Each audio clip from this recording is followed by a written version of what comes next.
Was Hitler an atheist? I hear that claim constantly from right-wing extremists. Is it true? This book is titled "And the Witnesses Were Silent" by Wolfgang Gerlach. It's a book about the evangelical church during the Nazi Germany era. It's about how the church acted when Hitler tried to take control. Did they support him? The subject is almost impossible to research. The writer of this book explains why in the beginning. He wrote the book in 1970 as a doctoral dissertation. For years, it went unpublished since it contradicted much of the accepted thought among veterans of the church struggle and leading church historians. I want to read the whole thing, beginning to end, and talk about the meaning, talk about the context behind it. This series is for beginners. If you're unfamiliar with the era and the religious structure, this is the series for you. Let's start with Chapter 1. And the Witnesses Were Silent, The Confessing Church and the Persecution of the Jews, by Wolfgang Gerlach, translated and edited by Victoria J. Barnett. Copyright 2000, University of Nebraska Press, all rights reserved. How can we reassess what happened to keep it from poisoning us and setting a pattern for what is yet to come? Romano Gardini.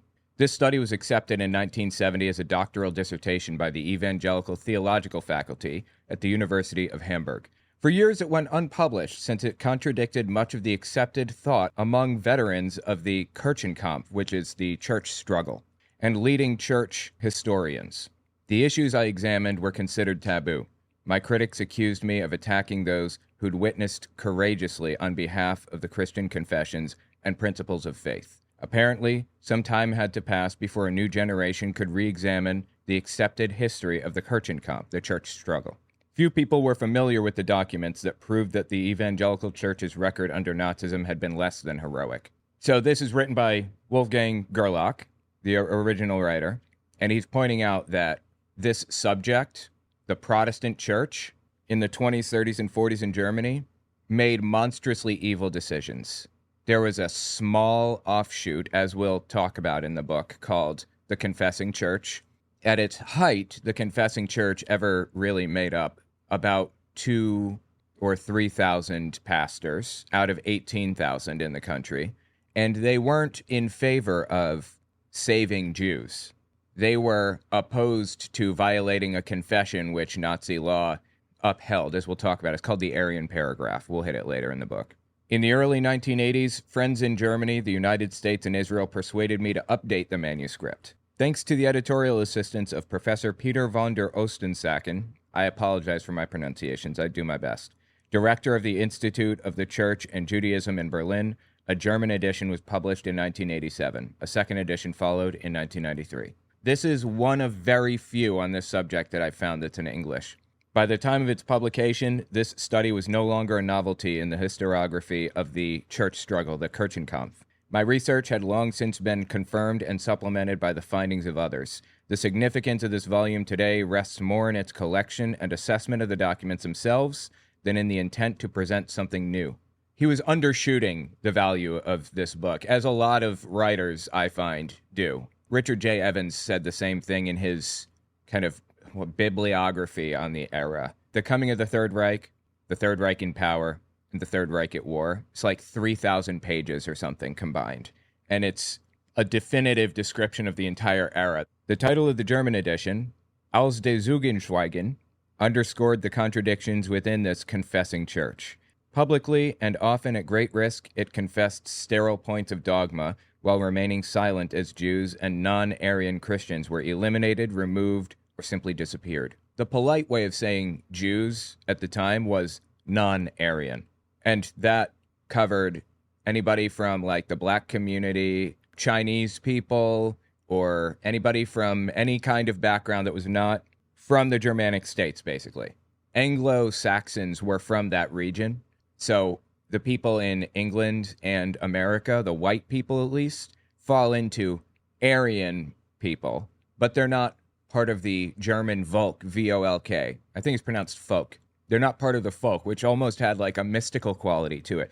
They're special. There's something more than the Germanic-based people in America or in England. Let's keep reading. Yet whoever confesses bears witness and becomes a witness as well. The contemporary witness who experiences political events differs from the theological witness, who bears witness by confessing faith in word and deed.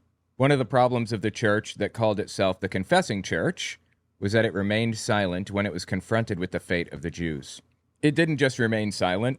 The head of the Confessing Church, Neimoller, actively hated Jews. He was put in a concentration camp in 1937 and asked for permission to join the German Navy anyway from the concentration camp. Dude was all in on this German Volk mystical obsession with who Aryans were. He just believed that non-Aryans, like Jews who had converted to Christianity, should be allowed to go to church with everybody else. That was the heart of the Aryan paragraph, as we'll read. One of the problems of the church that called itself the Confessing Church was that it remained silent when it was confronted with the fate of the Jews. It became a non-confessing and, in its confessional existence, a broken church. This was evident at the very beginning of the Kirchenkampf, the church struggle, when some Protestants attempted to introduce an Aryan paragraph into church law and thus ensure the racial purity of the clergy. The Pastors' Emergency League pledge, the 1933 declaration by Dietrich Bonhoeffer, number 2 in the Confessing Church. He was right there with Neimoller, and he genuinely believed in helping Jews. He was like one of very few at the time, like 17 pastors out of 18,000 total. The Pastors' Emergency League pledge, the 1933 declaration by Dietrich Bonhoeffer and Martin Neimoller that launched the Kirchenkampf, the church struggle, rejected the Aryan paragraph as contrary to the confessions. A little bit of context on this. The Lutheran Church operates off of confessions, so you've got like the Nicene Creed, the Apostles' Creed, and they kind of just describe the belief system. We believe that God is one in three, Jesus, the Father, and the Holy Spirit, or whatever else. We believe that everybody can come to God through Jesus. That was one of the confessions. And the Aryan paragraph inserted into church law said, you can't be Jewish and convert to Christianity. You must be Aryan. That kind of broke the confessions that the Lutheran, dominant religion accepted. And the confessing church broke off to kind of try to follow the confessions that they had adhered to for the past 300-400 years since Lutheranism existed, and for thousands of years before that under Catholicism. The Pastors' Emergency League pledged the 1933 declaration by Dietrich Bonhoeffer and Martin Neimoller that launched the Kirchenkampf, the church struggle, rejected the Aryan paragraph as contrary to the confessions. Every confessing pastor was required to sign this pledge. Yet, the 1934 Barmen Declaration did not mention Jews or non-Aryan Christians, although it was the founding document for the confessing church and, in many churches today, has been granted the same status as the confessional text of the Reformation. The church's silence in Barmen characterized most of its subsequent statements as well. Thus, the church remained silent on the witness stand. Neimoller, by the by, was also the person who famously said, first they came for the communists, and I said nothing because I wasn't a communist. Then they came for the socialists, and I said nothing because I wasn't a socialist, so on and so forth. Famous phrase. He said all of that when he was doing his world tour after surviving a concentration camp. He realized the error of his ways, realized that he was deeply racist against all kinds of different people after returning to his prison cell, in which he spent 8 years. Returned to it after the war with his wife to see what it looked like again, and he saw a sign that said something like 200,000 people have died here. And that was the thing that kind of kicked it into gear for him. It was the thing that made him realize what he did was wrong. Yes, he's a member of the Confessing Church and rejected the Aryan paragraph and believed that Jewish converts should be part of the church. But he hated Jews and believed that Germans were superior. I know he changed, but I have a hard time forgiving that personally. Would he have changed his mind if Hitler had won the war? What was the thing that changed his mind exactly? Was it that, there was outward pressure and he had to conform to the outside pressure? What did it for him? Again, I don't have these complaints about Dietrich Bonhoeffer. It's Neimoller that I'm unhappy about, the leader of the Confessing Church. Neimoller's cell, it was kind of like a privileged cell, quote unquote, with other religious figures that they didn't want to kill, but they wanted to make miserable in the concentration camps. The cell that he showed his wife when he got freed and the war was over was right across and in view of the torture cells Nazis would put people in these torture cells and do absolutely horrific stuff to them. And Neimoller sat across watching it day in and day out. I'm not sure if he applied to be in the Navy or not after that happened. I don't know if it was before or after, but he certainly saw some heinous stuff in the other concentration camp he was in, right? He was in 2 total, 4 years in one, 4 years in the other. At a time when the persecuted hoped for its witness, it confessed only on its own behalf. It even spoke out when silence would have been preferable. For example, when it allowed the state to use church records to confirm Aryan ancestry, thereby abetting the racist separation of Jews from non-Jews in society and in the church. Only individuals spoke out, helped and hid Jews, often at risk of their own lives. The point is that there's no orchestrated effort. There's no top-down agreement anywhere in the church. Confessing church, the progressive church, or progressive Christianity, I think is what it's called, the Nazi church, basically. There's no agreement anywhere, not about whether Jews were worth saving, but whether Jewish converts to Christianity were worth saving. Remember, that's the conversation we're still having. Hard to forgive. It even spoke out when silence would have been preferable. For example, when it allowed the state to use church records to confirm Aryan ancestry, thereby abetting the racist separation of Jews from non-Jews in society and in the church. Only individuals spoke out, helped and hid Jews, often at the risk of their own lives. The witnesses in the church were silent not only during the Nazi reign of terror, but long afterward. Many tried to vindicate themselves by falsifying, omitting, or downplaying the record of their failures. Suppose Neimoller is one of those people who went on tour around the world and talked about how messed up this whole thing was. So he didn't try to hide his failure. He paraded it out in the open for what that's worth. They condemned studies as this one as arrogant, irresponsible attacks made by people who had no idea the pressures on Christians during the Nazi era. They argued that an adequate appraisal of the circumstances that had ensnared people under Nazism was impossible. I would argue that that was true eventually, but when all of these rules were instituted, the Aryan paragraph and everything, and the oath that the Pope made his bishops swear to Hitler, things weren't that bad yet at that time. In fact, I'm not even sure that anti-Jewish legislation had been passed yet. It really started on April 1st, and I think maybe within a few weeks of that anti-Jewish legislation, the Pope and the Evangelical Church started signing on. They had time. This is a problem that confronts all contemporary historians. Nonetheless, the disadvantages in researching an era not experienced personally are offset, particularly with regard to the Nazi era, by the ability to see some things more clearly from a historical distance. Hindsight is 20/20, if you will. This does not mean that I feel detached from the record of my church under Nazism as a German or a Christian. I'm obligated to acknowledge the burdens of my German and Christian history, all the more so since I must assume that I, too, probably would have remained a silent witness. I, too, would have failed, either out of fear or because my perspective had been blurred by traditional anti-Judaism. As former German President Richard von Weizsäcker said during his 1985 visit to Israel, every German bears the legacy of the history of his people, the legacy of this history in its entirety, with its bright and dark chapters. He is not a library to ignore the dark portions. Honest remembrance gives us Germans the freedom to live up to our responsibility in today's world. Only in this way can we master the future after a past which no one can undo and from which no one can disassociate himself. The English translation of this book is due to the efforts of Professor Susanna Herschel from Dartmouth College in New Hampshire.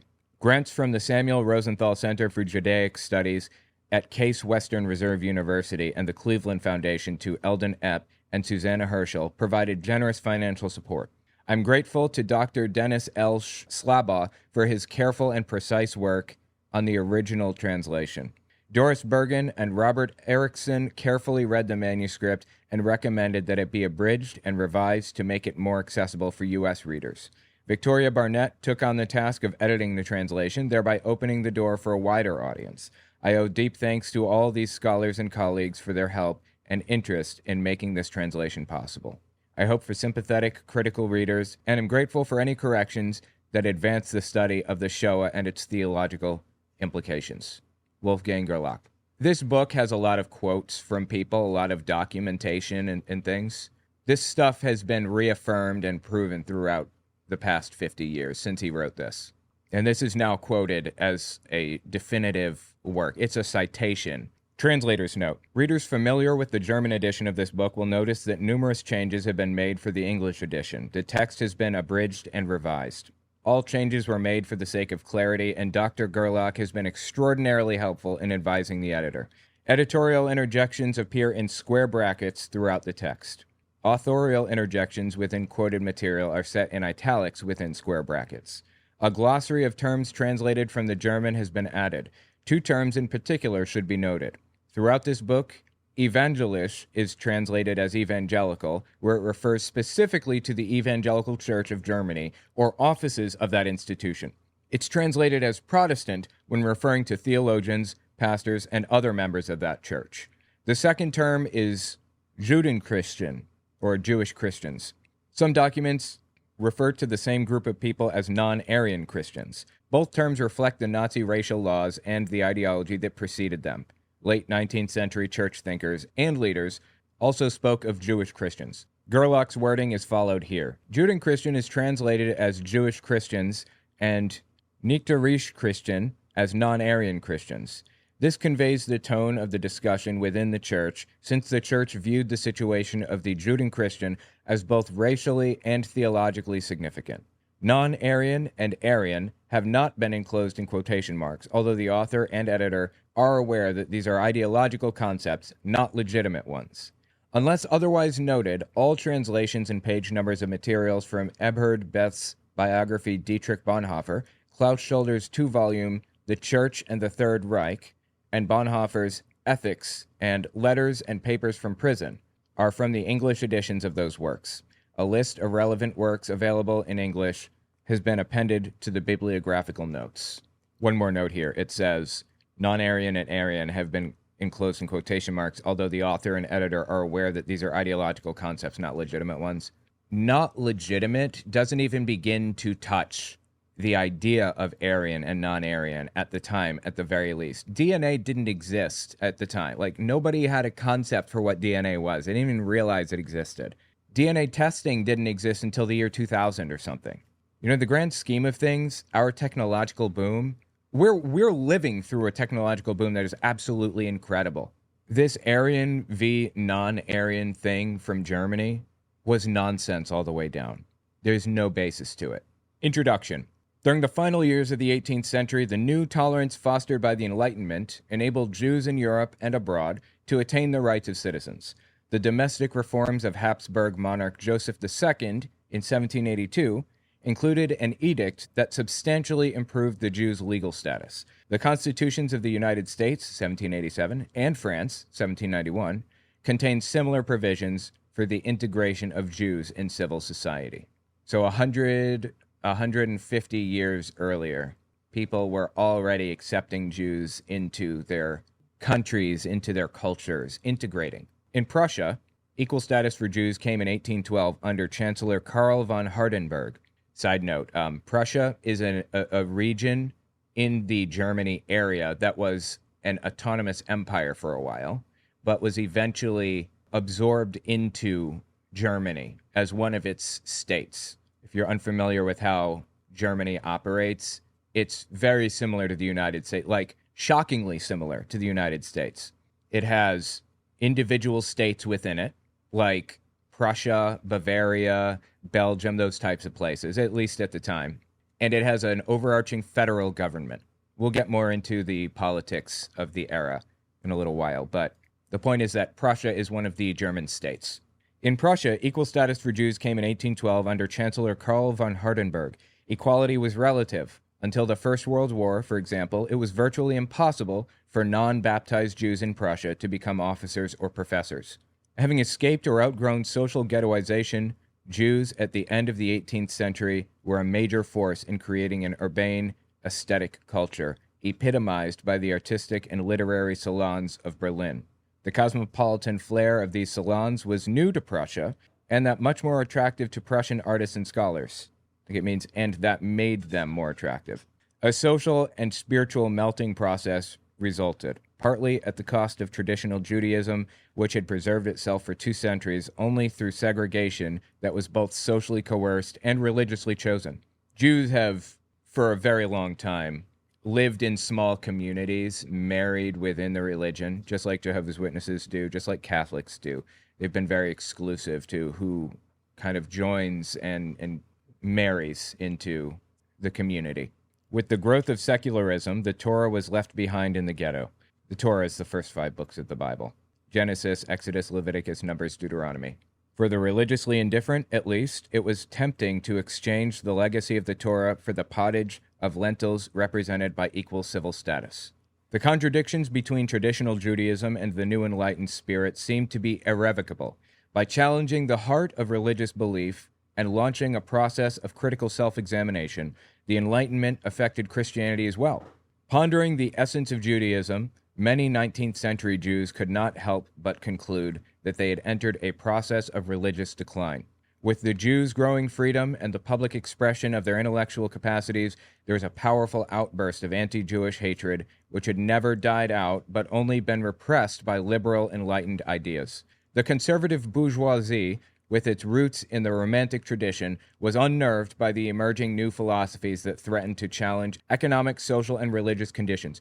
The definition of bourgeoisie: of or characteristic of the middle class, typically with reference to its perceived materialistic values or conventional attitudes. A rich, bored bourgeois family, for example. So it's not poor. Bourgeoisie is a word that was used in the era, very popular to refer to communists and people that they generally didn't like, because it refers to like the middle class that have like a lot of money. Rich, bored, bourgeois family, for example. It's kind of like a populist word, like saying eat the rich, for example. It's a populist phrase. With the Jews' growing freedom and the public expression of their intellectual capacities, there's a powerful outburst of anti-Jewish hatred which had never died out but only been repressed by liberal enlightened ideas. The conservative bourgeoisie, with its roots in the Romantic tradition, was unnerved by the emerging new philosophies that threatened to change economic, social, and religious conditions. Because Jews themselves had proved capable of such changes, the political and cultural influence of the Jews, quote-unquote, was regarded as subversive, quote-unquote. A number of scholarly and pseudo-scholarly 19th century authors began to expound anti-Semitism to their contemporaries. This right here, this line, is the line that made me decide that I didn't want to read this book without commentary, because it uses needlessly confusing sentences, in my opinion. A number of scholarly and pseudo-scholarly 19th century authors began to expound anti-Semitism into their contemporaries. So basically it's saying scholars, some trustworthy, some not, started slipping anti-Semitism into their works. Subsequent generations would use these writings to legitimize it. Various anti-Semitic organizations were founded during the same period. The Constitution of the Association of German Students, Verein Deutscher Studenten, established in 1881, was receptive to anti-Jewish thinking. The Association of Anti-Semites, founded by journalist Wilhelm Marr in 1887, eventually became part of the German Anti-Semitic Union. Marr was known for his book Der Sieg des Judentums über das Germanentum, The Victory of Judaism over Germandom, in which the term anti-Semitism appears for the first time. Among the founders of the German Anti-Semitic Union was the writer Theodor Fritsch, editor of the Handbook of the Jewish Question, a compendium of anti-Semitic propaganda that was used during the Nazi era. The Jewish Question, if you're unfamiliar with the term, it's like saying the immigration problem, the Jewish problem, the Jewish question. Jews were immigrants of the time and place. Germans believed that Germany was special and unique and exceptional and should be pure, should not have immigrants in there. And if there are immigrants, they should be treated as inferior. Jews were immigrants all over Europe, and they lived in their own separate communities a lot of the time because they're forced to or because they chose to, as I said earlier in the book. And they were viewed as other as a result. So this stuff about the Jewish question, it's really like an immigration thing. These kinds of organizations differed from the assimilation movement promoted by the followers of Adolf Stoker. Stoker, 1835 to 1909, a conservative theologian and follower of Bismarck, served as chaplain of the royal court in Berlin from 1874 to 1890. He also helped establish the Protestant Intermission, one of the earliest church social welfare agencies in Germany. I believe Germany gained independence from the Holy Roman Empire in 1871, and it was a reich, R-E-I-C-H, which means empire, under the Kaiser, or Emperor, Wilhelm I from 1871 clear through to 1919 when they lost the First World War. In between there, Wilhelm I died. His son took control for like 88 days or 90 days or something. And then he died, and his son took control, Wilhelm II. So Wilhelm II was the grandson of Wilhelm I and was responsible for a lot of the stuff that happened in World War I, and was also responsible in large part, not entirely of course, for the extreme exceptionalism attitude that was so normalized in Germany at the time. They're the best, they're the strongest, the smartest, the greatest. Every other country out there is made up of mongrels, quote unquote. They don't have pure blood. Americans are mating with unpure people, natives and black people and Chinese and everybody else. They can't be trusted. Nobody can be trusted except for pure white Aryan Germans. That was the idea. So this person, a conservative theologian and follower of Bismarck by the name of Adolf Stoker, was the chaplain of the royal court in Berlin from 1874 to 1890. He also helped establish the Protestant Intermission, one of the earliest church social welfare agencies in Germany. His Christian Social Party, founded in 1878, was, quote, the most important anti-Semitic organization in the conservative camp, end quote. Stoker's party did not try to agitate against religious Judaism, but treated the Jewish question, remember, similar to the immigration problem, effectively, same kind of term, but treated the Jewish question, in Stoker's words, as, quote, a social question in the spiritual and economic sense, end quote. Stoker considered modern Judaism stripped of its historically religious context and a-religious power, quote unquote. Although convinced that emancipated Judaism and Christianity in Germany had led to a substantial decline in faith, Stoker focused on denouncing the cultural and religious decline in Judaism, which, in his view, was attempting to take the Christian people down with it. Quote, above all, end quote, wrote Stoker, quote, what drove me to this battle was indignation over the godless anti-church activities of the Berlin Jews and the contentious necessity to awaken the Protestant people of Berlin from their sleep, end quote. The goal of this awakening, quote unquote, was not just a more conscious Christianity, but a decisive anti-Semitism. Godless and Jewish and left-wing were all synonymous at the time. Bolshevism was the political party in Russia that eventually turned into the Communist Party. So Bolshevism, communism, atheism are all terms associated with Nazism's enemies and with friends of the Jews, even though that wasn't actually the case. Such anti-Semitism extended to the highest levels of society. Kaiser Wilhelm II, remember, he was the emperor from the late 1800s, I don't remember the date, clear through to the end of World War I. Kaiser Wilhelm I died in 1888, March 9th. His son, Friedrich III, took control. He was in control for 99 days total, Friedrich III was. Wilhelm II took control from 1888 to 1918. They were all Kaisers, all emperors. Kaiser Wilhelm II, said to have been among the enthusiastic readers and correspondents of the anti-Semitic British polemicist and son-in-law of Richard Wagner, Houston Stewart Chamberlain. In general, although there were certainly some voices of tolerance and reconciliation among the aristocracy and clergy, quote, the future belonged to the cold fanaticism of the racial theorists, and the hot fanaticism of religious agitators drove the Christian masses into its arms, end quote. After 1917, the influx of Eastern European Jews into the German Reich created new problems. They came from a religion already viewed by Western society as wayward, coarse, and uncivilized. The immigrants' clothing, language, and lifestyle sparked an uninhibited and malicious campaign against all Jews. Side note, there are some racist terms in this book, but I feel it's important for its historical value that I don't shy away from them, so I'm just going to say them as they're written. I'm just going to read it as it's written. whether it's racist, can be determined by the reader. A 1917 German newspaper expressed its disdain for the new immigrants as riffraff and vermin, depraved beings who were more like animals than humans. Riffraff, vermin, and depraved are quotes. Even Jews whose families had lived in Germany for generations had trouble discerning a common history, spirit, or culture with the immigrants from the East. They sensed that the anti-Semitic sneers at the immigrants were directed against them as well. As a result, German Jews themselves voiced hopes for an end to the immigration.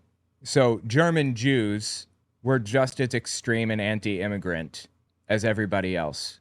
As a matter of fact, nationalism was the heart of all of Germany in the early 1900s, clear through to 1945 and beyond.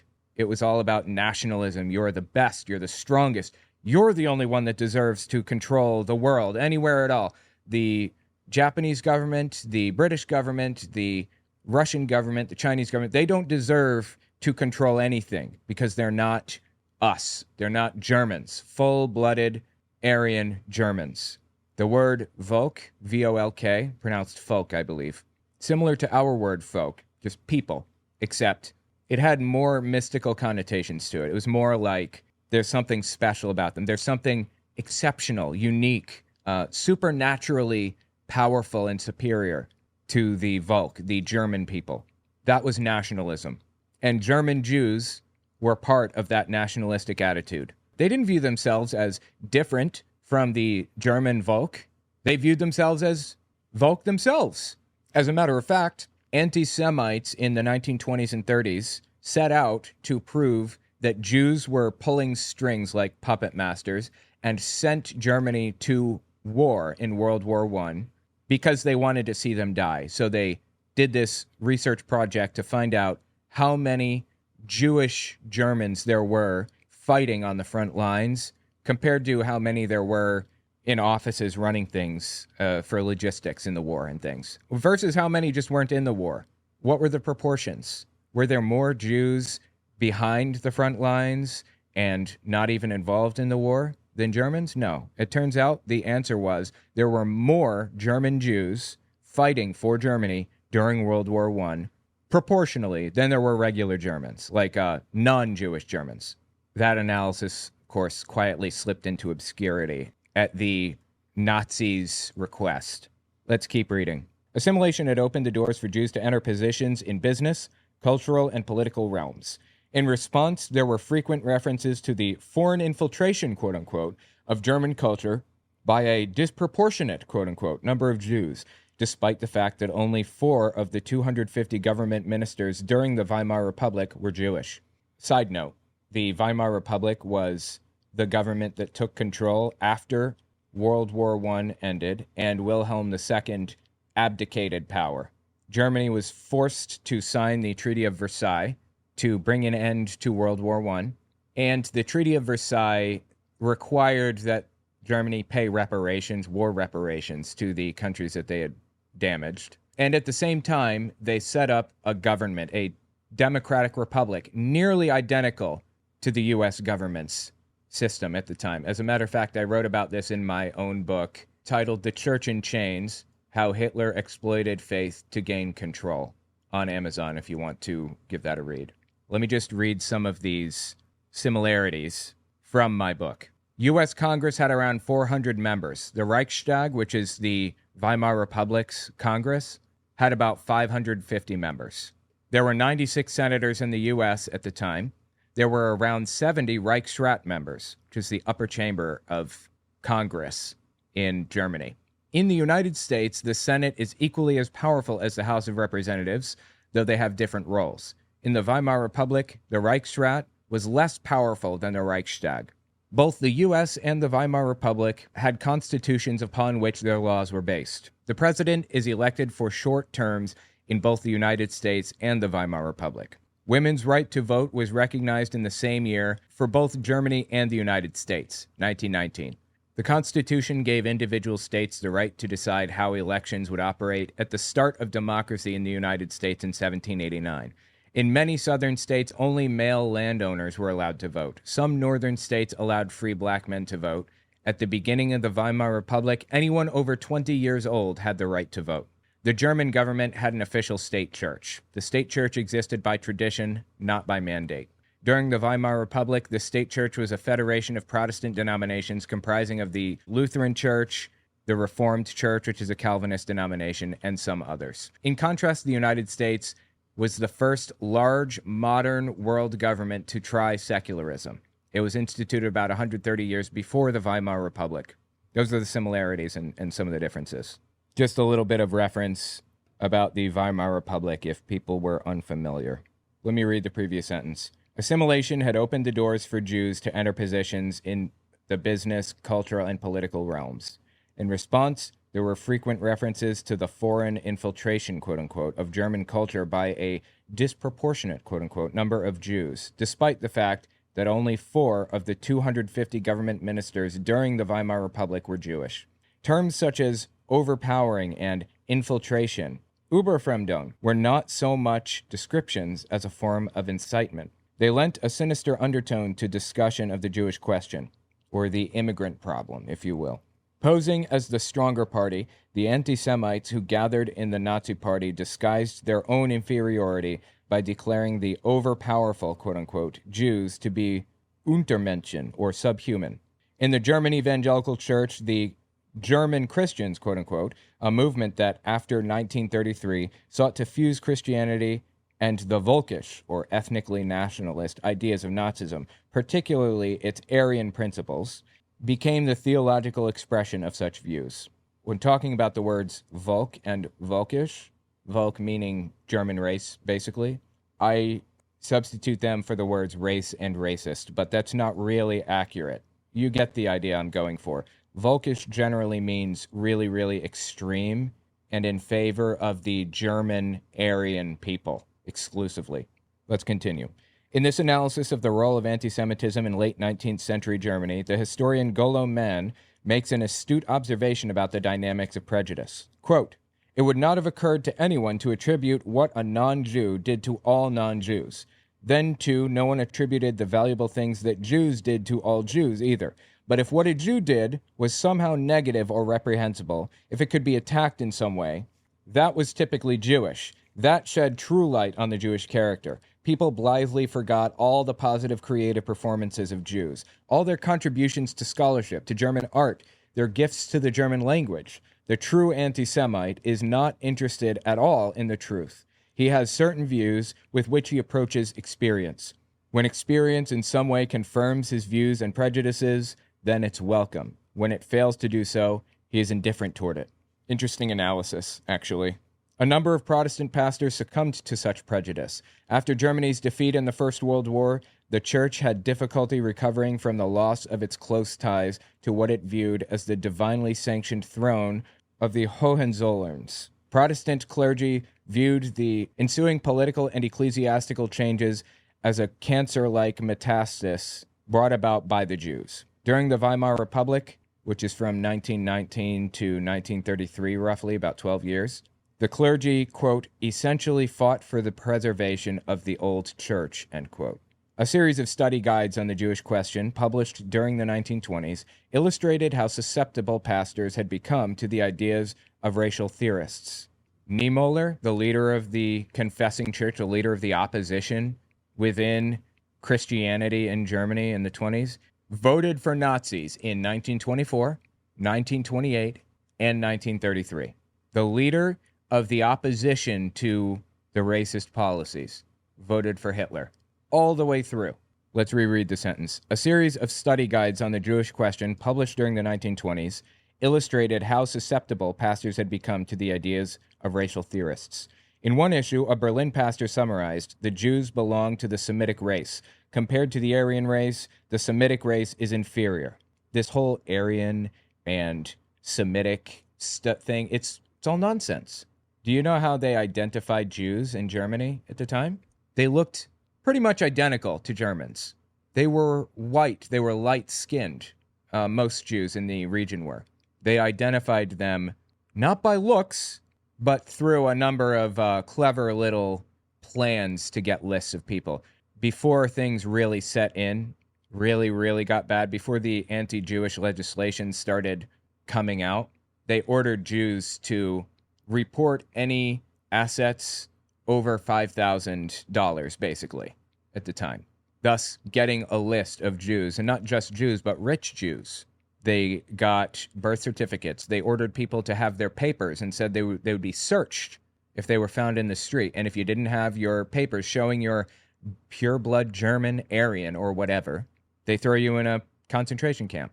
By the way, concentration camp doesn't mean death camp necessarily. It means a camp where people are concentrated for future processing in some way. Deportation, death, whatever. They're concentrated in this area and they're not allowed to leave until they are processed. Those concentration camps turned into death camps before long. But before being death camps, and even while they were death camps, they were also forced labor camps. They were forcing Jews and a number of other people groups, Christians who were oppositional to the Nazis, and black people, and a whole bunch of others. They were forcing them to produce goods for the war effort, in preparation for the war effort, eventually. In one issue, a Berlin pastor summarized, quote, "The Jews belong to the Semitic race. Compared to the Aryan race, the Semitic race is inferior. For the Aryan people, particularly for the German people, contact with them, the Jews, is fatal because of their different ways and their inferiority," end quote. Writing in the same issue, another pastor declared himself a moderate and vowed to renounce all hatred.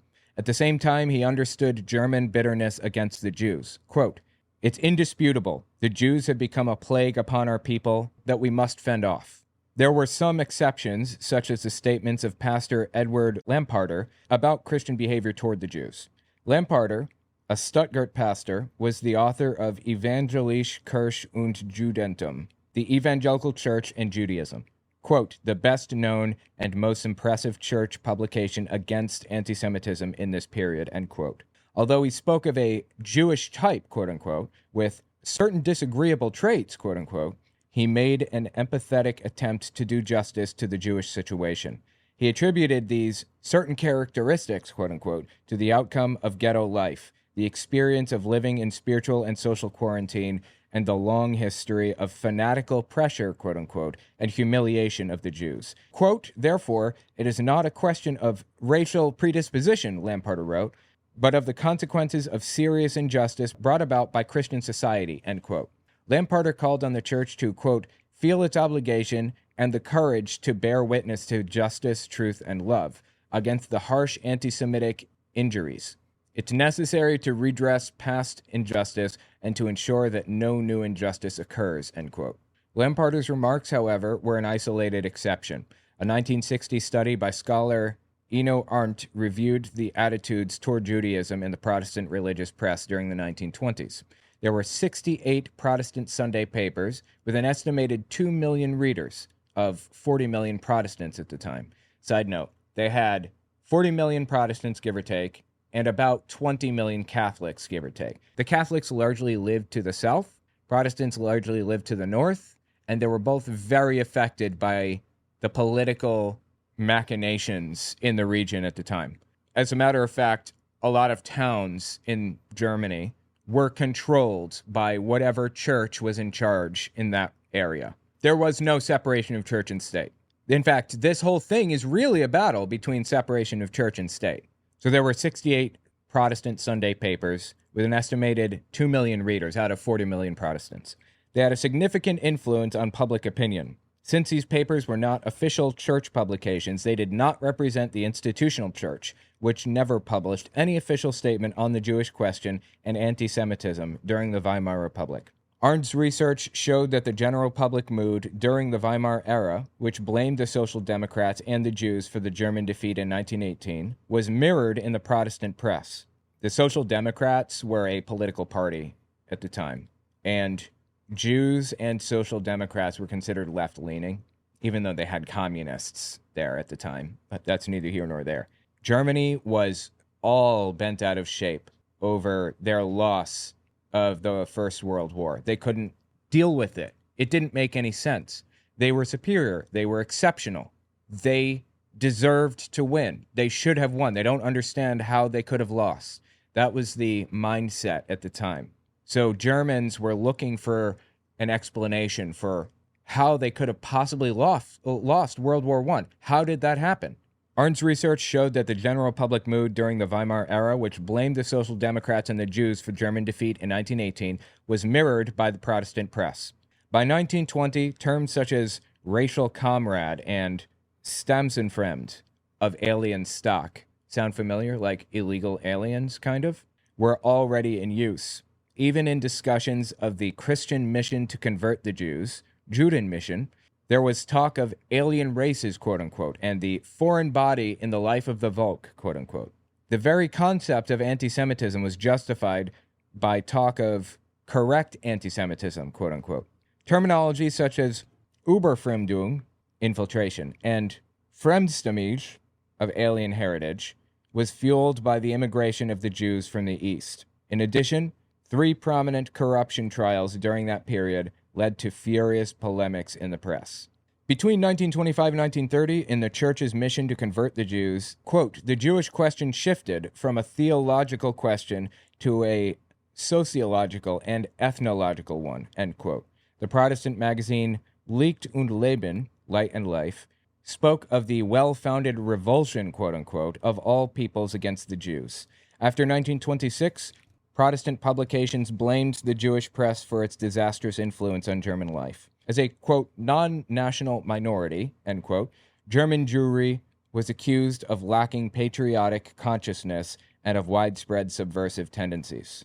In December 1932, the Committee for Doctrine and Confession, quote-unquote, of the General Association of Preachers in Oldenburg drafted 9 theses on the relationship between Christian faith and racial research. These theses protested the elevation of racial research to a Weltanschauung, or worldview, a religion based upon blood. But the committee wrote, quote, the Church will always have to pay careful attention to the results of racial research. The irrevocable racial rudiments of his Volk are formed and determined by the hand of the living God in history, end quote. So 1932, December 1932, these issues were being debated, but Hitler had not quite taken charge of everything yet. That wouldn't happen until basically March 1933 or so. And April 1st is where things really started to go off the rails for Jews and others, and started to turn into an extreme state, heavily, like more extreme than it previously was. So this was written in December 1932, what we just read. This committee wrote that the Church will always have to pay careful attention to the results of racial research. Such phrases may have been understood as a relatively harmless act of reverence toward a racist zeitgeist, or spirit of the times. Still, they were an early sign of the ambivalence within the German Evangelical Church about racial theories, an ambivalence that would prove disastrous for the Church's debate about the Nazi racial laws and their relevance, not just for church law, but for interpretations of church doctrine. The hopes placed in the Nazi Party were too great. Nazi slogans and programs mirrored the longings of German national loyalists. Inside and outside the churches, people made excuses for the extremism of the National Socialists, excuses that began very early with soothing remarks about the transitory nature of certain excesses.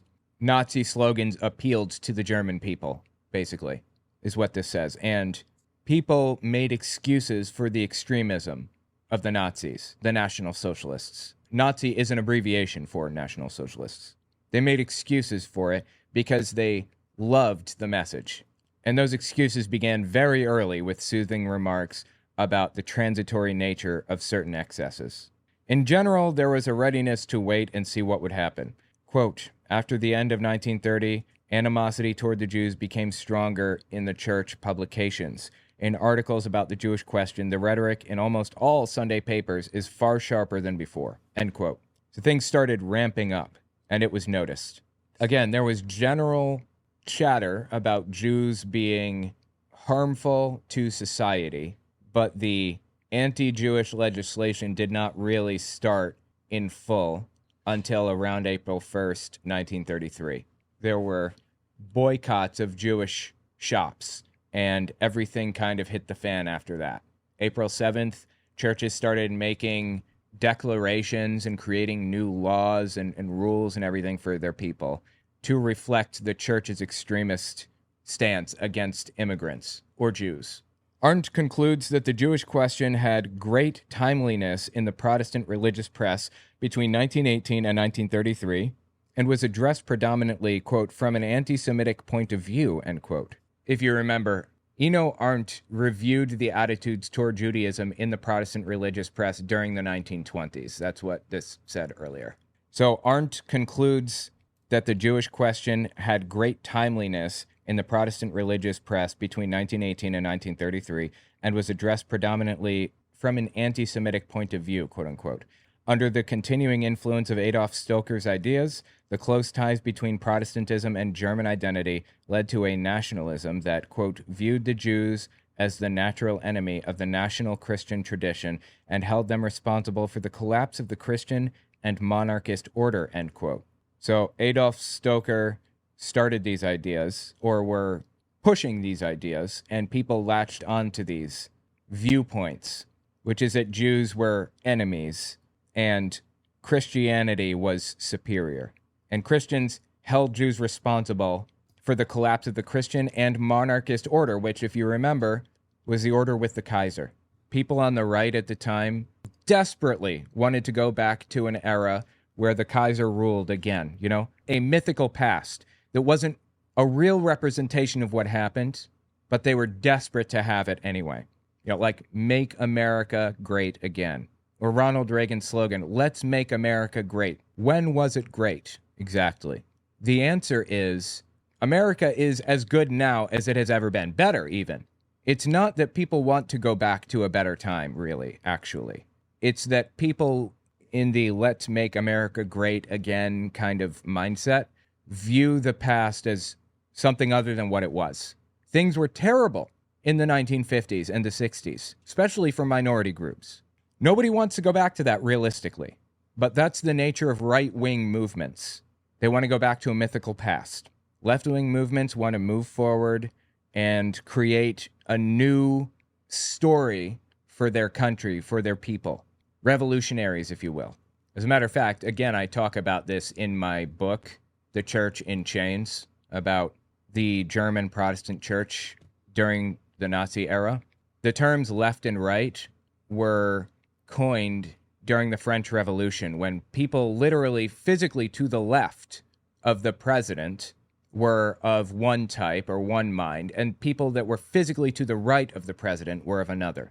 The left and the right were described by the right in this old book. It's called Voices of the French Revolution, 1988, by Richard Cobb and Colin Jones. Here's how the right described themselves. The defenders of religion and of the throne, friends of order and truth, all good Frenchmen who love their country, their religion, and the happiness of their brothers. So, patriots, Christians, and law and order. That's what they stood for. And here's how those people described the left. Principal enemies of the church and of the monarchy. Opposed to centralized power, basically, is what that means. They are more in favor of, democracy, spreading out of power with checks and balances. That's the left, as described by the right when it was invented. And they're enemies of the church in their mind. Jews, Protestants, and deists. Deists were atheists of the time, basically. And academics of the current philosophies. So we're talking about scientists, educators, those types of people.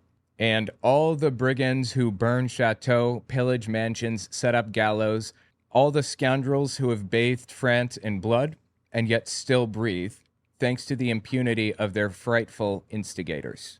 So people who burn down cities and fight for revolution, those are the people who the right viewed as on the left when the terms were invented. Let's keep reading. Arndt found that readers of the Sunday papers, who were predominantly middle class, petite bourgeois, and rural, generally agreed with Nazi and anti-Semitism. Quote, to a great extent, this weakened the moral power of resistance in this class against the early anti-Semitic measures of the party, end quote. As a result, Arndt concludes, the Protestant press bore a, quote, strong co-responsibility, not to speak of complicity, for preparing the ground in which the National Socialist, or Nazi, ideology could blossom, end quote. It had created a, quote, caricature of Judaism that remained fixed in the imaginations of many readers of the Sunday papers, end quote. these Protestant newspapers were published and sent out to 2 million or so people in the region and pushed stereotypes and fear about immigrants and Jews. They were complicit in this whole process. Such caricatures could be found in numerous Sunday sermons as well. Notice this erosion of separation of church and state here, or this complete lack of separation. The newspapers are talking about political issues heavily. They're not even really shielding it or veiling it in anything religious. It's just straight up politics. And they're talking about it in sermons too. A 1933 sermon given by Basel theology professor Dr. Adolf Koberly illustrates the anti-Jewish climate fostered by Christianity and its church. Koberly used the stereotypical vocabulary of his age. Quote, "In addition, there's another type of Judaism, the secular, a-religious Jew. He's followed the path of outrage against God to its final consequence. In his heart, he has bid farewell to the last bits of faith and reverence before God." End quote. Remember, they deeply feared and hated atheism and communism, which were joined at the hip in their minds. Quote, "His ideal is the spirit of the French Revolution, the spirit of liberalism and materialism, Marxism and Bolshevism, or communism, but also, when possible, the spirit of unprincipled mammonism and the unbridled greed of a Caesar-like world domination." Mammonism is a noun that means the greedy pursuit of riches. The word originated between 1835 and 1845 and is delivered from the word mammon. Quote, "He is everywhere where there is something to subvert, to destroy, whether it be marriage and family, love for the fatherland or the church, discipline and order, chastity and decency, wherever there's something to gain. He's at the forefront with quick-witted mockery, with clever social gifts, with tenaciously subversive energy.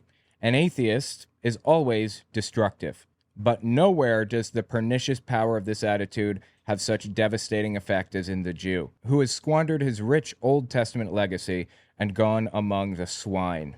It's completely unavoidable that every people begins to defend itself against this corrosive influence.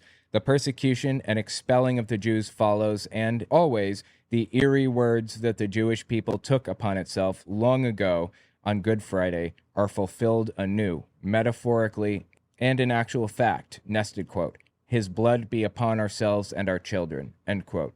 At the same time, Koberly noted, quote, "Jesus Christ is the Savior of the entire world. No people and no race is so complete and pure that it does not need cleansing through Jesus' death and resurrection," end quote. Germans at the time were desperate to erase Jesus' past as a Jewish person. That's why today, sometimes you'll find people absolutely blown away to find out that Jesus was Jewish. Germany rewrote a lot of history, a lot of factual information to fit more closely to their Aryan mindset. Quote, "And there's no people and no race so decadent and in error that the vital power of the gospel cannot create room for itself there. We Christians should tremble before the serious judgmental path of God toward the mysterious fate of this people, and we should open our hearts wide for a missionary task that fights unceasingly for the soul of the Jewish people with calls to repentance and grace. Confess, Israel, the Lord your God," end quote. This is an extremely uncommon mindset that this guy is expressing right now. This was the heart of the debate. In fact, everything that we just read that this guy wrote, that was the confessing church's position. Hate atheists, hate Marxists, hate Bolshevists or communists, hate all that stuff. Hate Jews, hate them. But you can be of any background or ethnicity or anything at all and come to Jesus. And if you come to Jesus, he will accept you. That was the heart of the confessing church's belief. Not that Jews deserve to live like everybody else. Not that they're not evil, they're just people, but that they are evil. Until they convert to Christianity, then they're not. There was no good church, no good religious movement at the time. No matter how much people want to convince you otherwise, there just wasn't.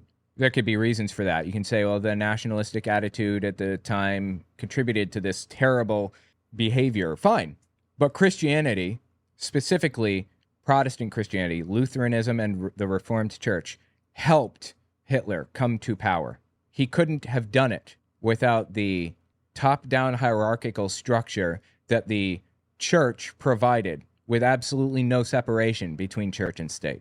Back to the book. As the struggle of the German Evangelical Church with the Nazi regime began, such attitudes were widespread in the churches. These prejudices would make any genuine Christian activism on behalf of the Jews virtually impossible, despite stalwart Protestant opposition to Nazi interference in church life, and despite the confessing church's fight against racial guidelines for church clergy and laity. He's laying it out here. The problem was allowing converts from Judaism or any other religion to serve as priests and eventually to be part of the church at all. The evangelical church eventually kicked non-Aryan or Jewish people out of the churches entirely and made them start their own churches. And then just started putting them in concentration camps, of course. Despite stalwart Protestant opposition to Nazi interference in church life, and despite the confessing church's fight against racial guidelines for church clergy and laity, most Christians saw the Jews as objects of either damnation or evangelization. It would be years before many honorable Christians awoke from the dream of the German fatherland and saw themselves confronted in reality by a tyrannical Führerland. Too late, they discovered the courage to sacrifice for their neighbors, including their Jewish neighbors. At the beginning of the Third Reich, however, even church members and leaders placed a great deal of patriotic trust in the Führer as the savior of a new Germany who had outlined his anti-Semitic program in Mein Kampf, Hitler's book, which translates to My Struggle, roughly. A song written at the time by Pastor Paul Humberg, who would subsequently lead the confessing church in the Rhineland, illustrated the church's attitudes. Side note, the Rhineland was an area at the time that was culturally and ethnically German, but it was kind of like a part of a DMZ. Technically, I believe that it was like neutral for a large part of history. An area that like German troops didn't go into and other troops didn't go into either. It was rural and it was a political and religious powerhouse that everybody wanted to control, being a demilitarized zone as it was effectively. So this confessing church leader in the Rhineland illustrated the confessing church's attitude. This is the church that was oppositional to the Nazi movement, to the degree that any church was oppositional to it.